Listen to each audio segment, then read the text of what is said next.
Hello and welcome to Movie Mumbles, where the Mumbles have movies and the movies have mumbles. I am not Roy, nor am I Womble.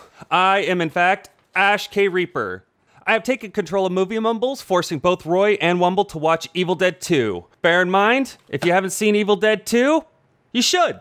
But if you haven't, just be warned, there are spoilers ahead. So we're here and we're talking about Evil Dead. That seems appropriate, right? I thought for a second there, I thought you were going to say, we're here and we're queer. Well, whatever floats your boat, Roy. I mean, I'm not sure who's queer here, but we'll find out, I guess. Well, you, evidently. What? Okay. Is this how we're starting this with queer accusations? Good way to start a podcast. Yeah. Yeah. So Ash, what made you pick?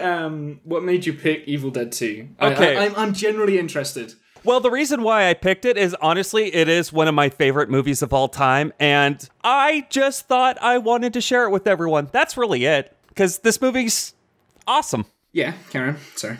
No, that was it. Just, I love this movie a lot. Okay. God damn it. So you just love a movie. That's it. You just love a movie. That's the only reason you picked it. Oh, yes. I thought it would also piss Womble off, but... Before I get into that, Roy, what did you think? Let's actually let Roy talk, because I know what's going to happen. I'm just going to go on a rant. Right? So Sam Raimi is the director of this movie. I'm familiar with his work. I loved the Spider-Man Sam Raimi movies. The second Spider-Man film is amazing. Yeah. Both cinematic, story-wise, character building, filming, everything. Yes. It's just a brilliant masterpiece. Speaking of letting Roy talk, go on, Womble. So I watched those movies prior to watching the Evil Dead series, and I've only seen the first. You know, I do that every single time. I just And cut you him did off. it again. I have no idea why. I can't help myself. So anyway, I've actually only seen the first two Evil Deads, and you know I rewatched Evil Dead 2. It's interesting because technically you don't really need to see the first Evil Dead to see this movie, because it's a weird case where it's kind of a sequel remake kind of way. Because actually the first scenes of this movie is pretty much just a different recap of the first movie. There are some slight differences. The first Evil Dead was more of a traditional horror movie, and it was the typical teenagers going to a cabin in the woods kind of situation. But here, instead of the teenagers, it's just Ash and his wife or girlfriend or whatever going to the cabin.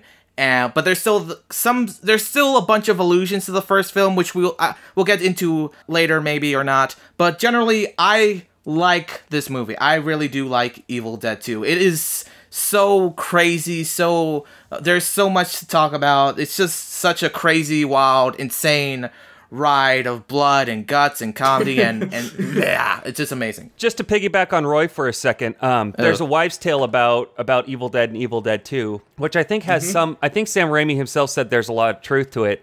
They made the first movie very, very serious, and it was pretty much shit on completely by everyone and everything who saw it. And Raimi got so frustrated, he called back Bruce Campbell and said, okay, they want to see a fucking ridiculous movie? I'll show them a ridiculous movie. And then they made Evil Dead 2 and everyone loved it.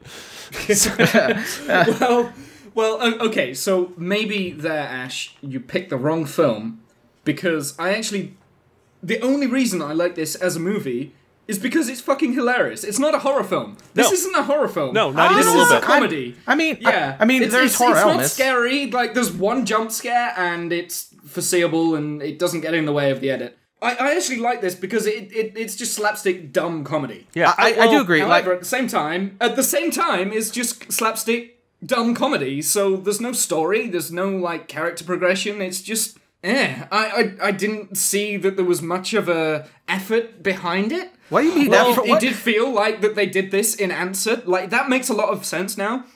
That it felt like that this was done to answer for the fans. Yeah, exactly. I think there was a lot of effort, just not in a traditional movie, and that's kind of what they were going for. I will say it's a horror movie. Yeah. It's a horror comedy, but in the same way, because this really is what spawned things like Cabin in the Woods and like Dale and Tucker and things like that. I'll call those horror movies, but they're not. But they're not horror, as in I want to scare you. They're just part of the genre. Shaun of the Dead as well. Like, you could probably extend it out to there. Totally. It's a zombie movie where it's more about the comedy. But the thing is with Shaun of the Dead, you care about the characters. The characters are very, very relatable. You definitely feel that they progress the story forwards. There's actually a story in Shaun of the Dead, and the scary zombies are actually kind of scary. They're not just a little bit weird. I mean, are you seriously saying this? Are you seriously saying like these like putrid abominations aren't kind of freaky? You know, I mean, I'm not trying to. No. Just because you gross me out doesn't mean you scare me. You just gross me out. Like that's all it kind of did. It grossed me out. Like the first half an hour of this was actual gold. Like it was a gold mine because it's just Bruce Campbell in a room doing so much stuff, and it escalates. And then as soon as they try and add story into the mix, it's slapstick comedy. Like, as soon as you try and add a story element into it, it just didn't work. Well, even adding in the story, they made a point to openly attack tropes to set up for just another bit.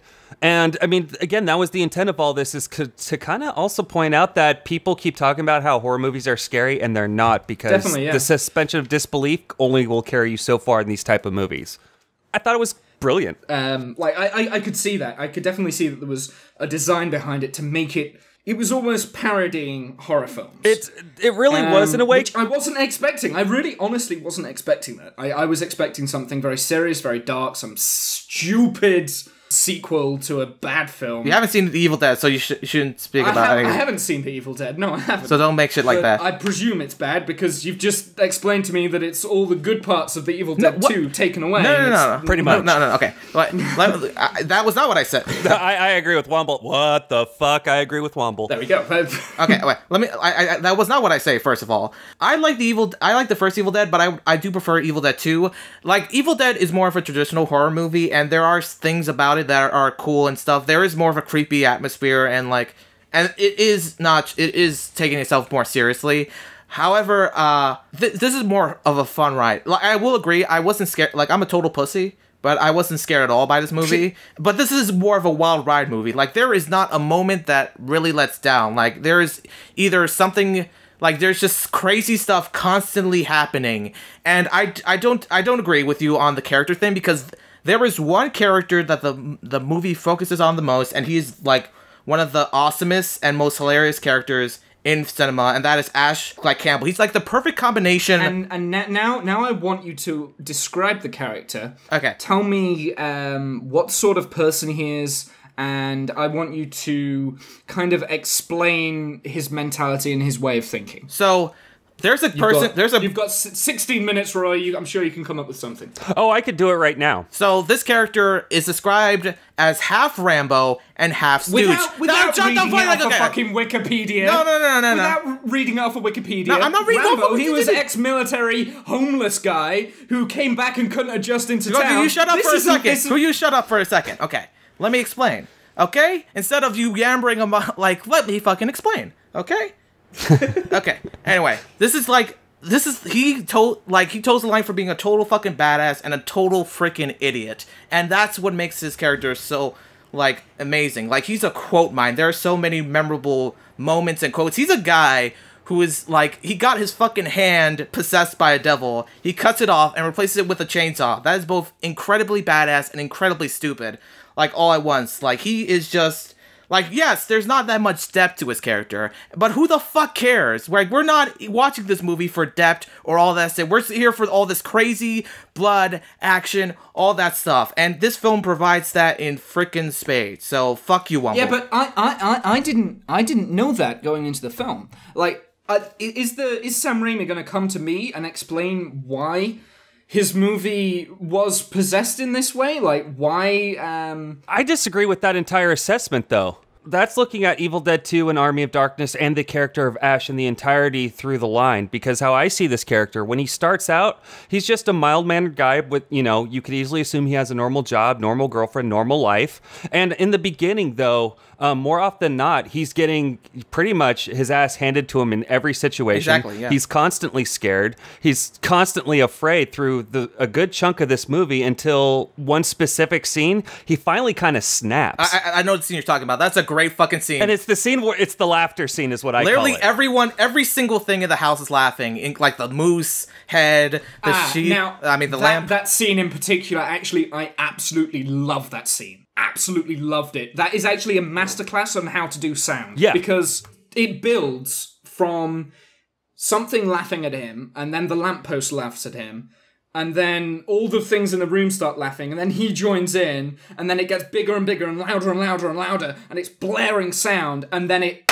stops, silence, and you feel the room almost collapse in on him. He's watching the door. There's something out there. And then the next noise you hear is the gunshot. And that takes about 2 minutes worth until he fires that gun. And all that time you hold that silence. And it just... That's when the realization of what is happening to him hits in. And for me, that's the climax of the film. After then, the film is just meh. That's the point in the movie where his threshold's been reached, and kind of what Roy was saying, where he is this Rambo-esque character. That's where I see it comes over, where he's hit his threshold, he's had enough, he's done. Sanity goes out the window with the laughter, and now he's this guy who you could throw anything at him, and he's just not going to even bat an eyelash, because fuck it, is kind of what happened. And I actually think that kind of progression in a movie, that gives him more depth than a lot of characters in a lot of movies. Because again, you can watch the descent. Yeah, no. I'm actually annoyed now. I just gave Roy the answer that I didn't want him to find. I'm annoyed right now. But yeah, okay, fine. That the character does actually have good character progression, but it all happens when he's on his own. Yes. And I just feel that character progression could have been explored and elongated over a whole film, rather than introducing this nonsense about the book, about whatever else it was. Oh, my mother and father are dead, and oh, the boyfriend's here, and now he's a monster. Nobody gives a shit about that. That's all in the first film. Like, all that stuff about the Necronomicon and, like, the old man who, like, spoke... Yeah, but I haven't seen that first film, and as Ash has already said, this is in response to get rid of the first film, and it doesn't quite... It works as a standalone. The first film is not canon anymore. Yeah, exactly. So all of that stuff that is in the first film does not count. It's like when you're reading a book and then you watch the film version of that book. The book doesn't count because they're not linked. The film has to stand alone by itself. And so that's what Evil Dead 2 does. It does stand alone. Right. And it breaks down when it comes to the whole, oh, this is the Evil Dead book and whatever, and things are gonna come alive, and the daughter comes running in and she can say things, and it's just boring. Oh, and then there's that Farmer Joe kid that is the fucking moron. Well, and again, this movie wasn't meant to be a cinematic masterpiece. All those elements were introduced just literally to attack them. Like, that's the annoying thing is, because I get that in the film. Like, I saw that and I read it. But it still makes the film below par for me. That second half of the film, it's kind of a letdown. So you're saying is you don't like this movie? No, the thing is, I do like this movie, and I probably like this movie more than I was expecting to. Damn it. The first half of the film, I love. I absolutely really love this film. It was hilarious, it was funny, it was innovative. It used tropes from the horror genre and subverted it, and I like that because I hate the horror genre. And it did everything that I've been saying horror movies need to be doing for a very long time. It used lighting, like really intense lighting, as a comic effect, as well as a horror effect at the same time. It used practical and special effects incredibly well. Like, the special effects in this are amazing, and you can tell they're done on a budget. Yeah. I want to go talk about that, because this is, like, Sam Raimi as a director, this is what he's great at. Special effects and cool camera angles. You can see this in the Spider-Man movies, and you especially see it here. There's so many crazy shots that, it breaks the immersion of the film, but that's the thing, you're going into this for a crazy ride. You're not here for realism or any of that sort, so all these crazy camera angles and special effects work. Like, literally, this is a scene where Ash is, like, fucking bathed in blood. Like, blood shoots out of the wall, and he's just, like, being splashed at it, like, it's so amazing. Like that, like it's that kind of craziness that works. I wouldn't call it amazing. I would. It's good cinematography. I would. No, absolutely amazing. It's good special just even effects. again as the only like true horror movie fan, when someone, especially because no one's done this before, so that makes it even cooler. Looking at any situation with blood in it and going, how much blood is too much? We need more. and no shame about it. Actually, no. Actually, no. Someone has done that before, and it was Stanley Kubrick in The Shining. Thank you very much, Mr. Oh, I'm a horror genre nut. That was one scene that was intended for a visual cue, not overall a visual effect, and not an overall mentality. This was a fucking mentality in the movie. I feel that Sam Raimi took that one simple idea and just expanded on it, and I'm fine with that. Like, I'm not knocking him for it, but if you're saying it's never been done before, it has been done before. It's in The Shining. Well, it was just really, really small. Well, again, I'm not saying that the visual effect of it hasn't been done before, because it's Shining and actually a couple more movies have done it. I probably haven't seen them. Yeah, but it's more of the idea that it wasn't just one visual thing to catch your eye. It was just an overall concept for the entire fucking movie. It was, and again, but it kind of just piggybacked on everything else, where everything was with intent, for the slapstick aspect, definitely, to be over the top. We have to at least spend 30 seconds. This has one of the best fight scenes in it, and it's with one person involved. Yeah.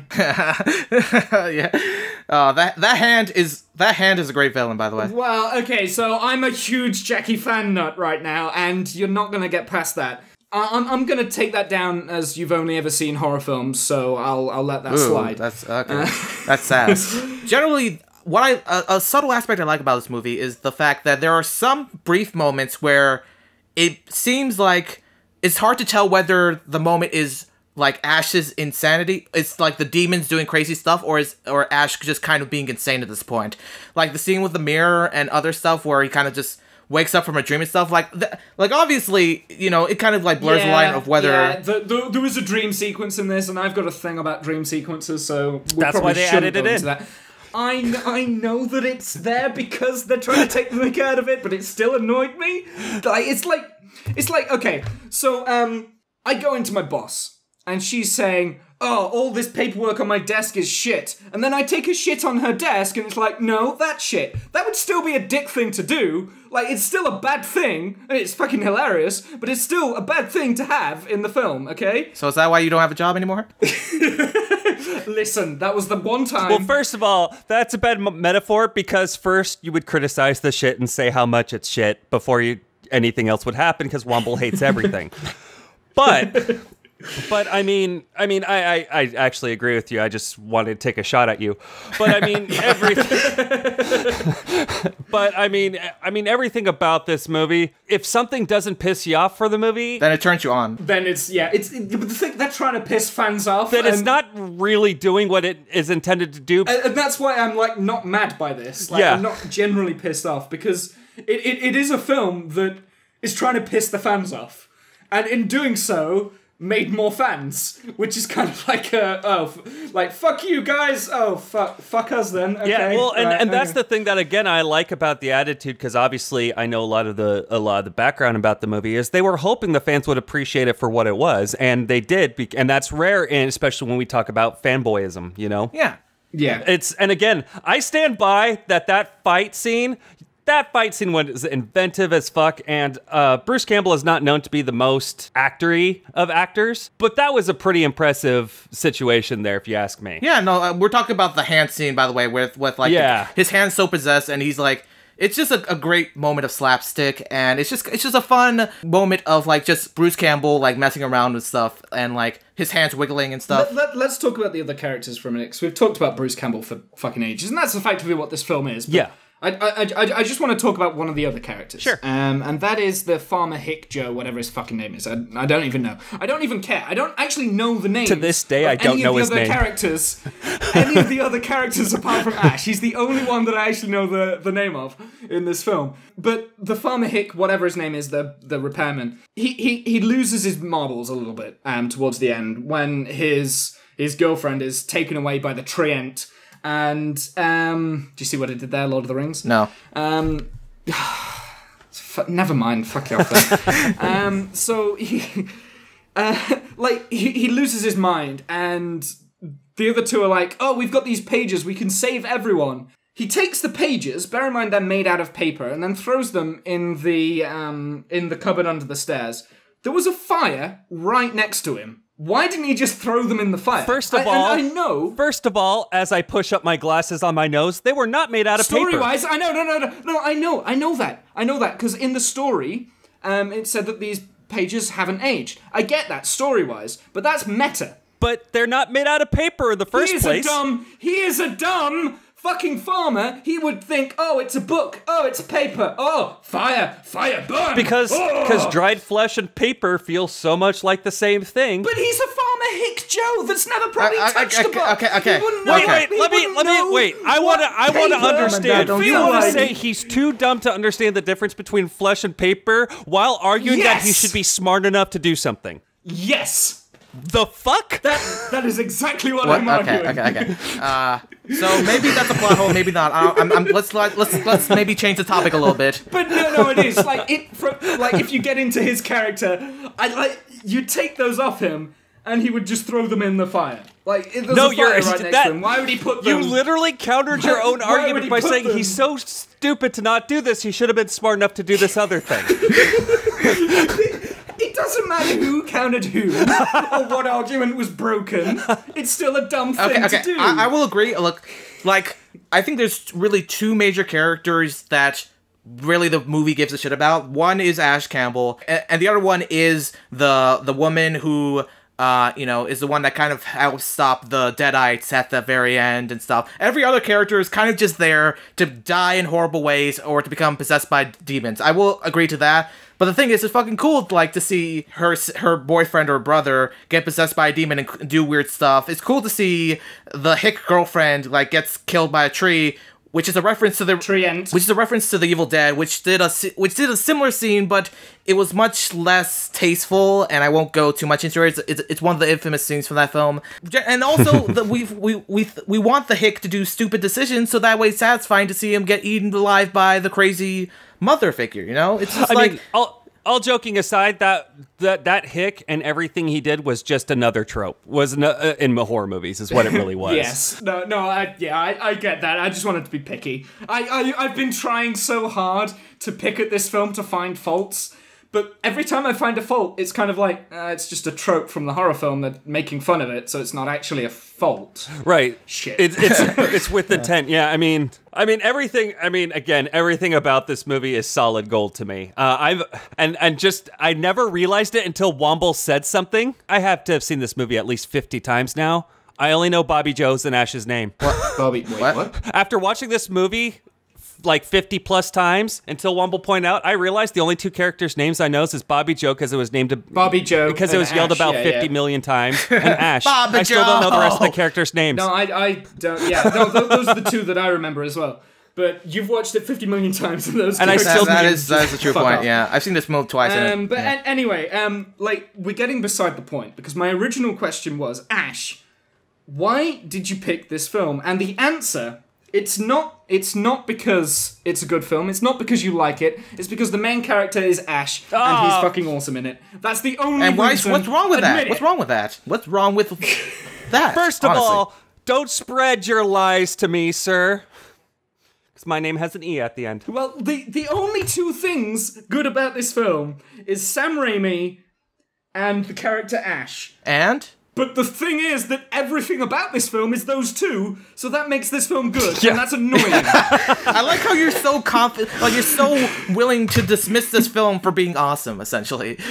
It's not awesome. I would say it's a good, competent Are you kidding? film. Oh, you kidding? Bloody well made. That is Womble speak for fucking not awesome. No, it's not. If Womble says it's good and competent, that means it's better than 80% of the other movies he's watched so far in life. Well, I'm just glad I don't have to watch another fucking horror film again. In fact, I swear down, I am done with horror for the rest of my life. I don't care if I enjoyed the last one. I don't care if I did or not. I'm done with it. And you can't force me. You can't force me, Ashe K. Reaper. You can't force me to do anything I don't want to. And on that note, there's someone at my door. Hang on a sec. I'll be right back. Just fucking yes, okay, I'm coming. You. What are you doing? Ah! Womble? Womble, are you okay? Hello? Don't tell me you hit your head again. Seriously, this is like the 3rd time this week. Well, Womble still has a face fit for the podcast. However, now that I'm here, I'm gonna have to force him to watch more and more horror movies over and over again until the end of time, or until at least he likes all the horror movies. And Roy, there's nothing you can do to stop me. I'll be honest, I wasn't gonna stop you. I mean, he totally deserves it. I mean, don't get me wrong, he's a nice guy and all, but I swear to God, that guy has the biggest fucking ego, I swear. He's always constantly nitpicking on the smallest things, and then he gets, like, the simplest facts wrong, I swear to God. Just Google Wikipedia, you motherfucker. I'm sorry. What movie are you making him watch anyway? Oh, well, the next film, if you must know, is a movie I know you're pretty familiar with. The next movie we're gonna watch is They Live. What? That's not true. That's impossible! No!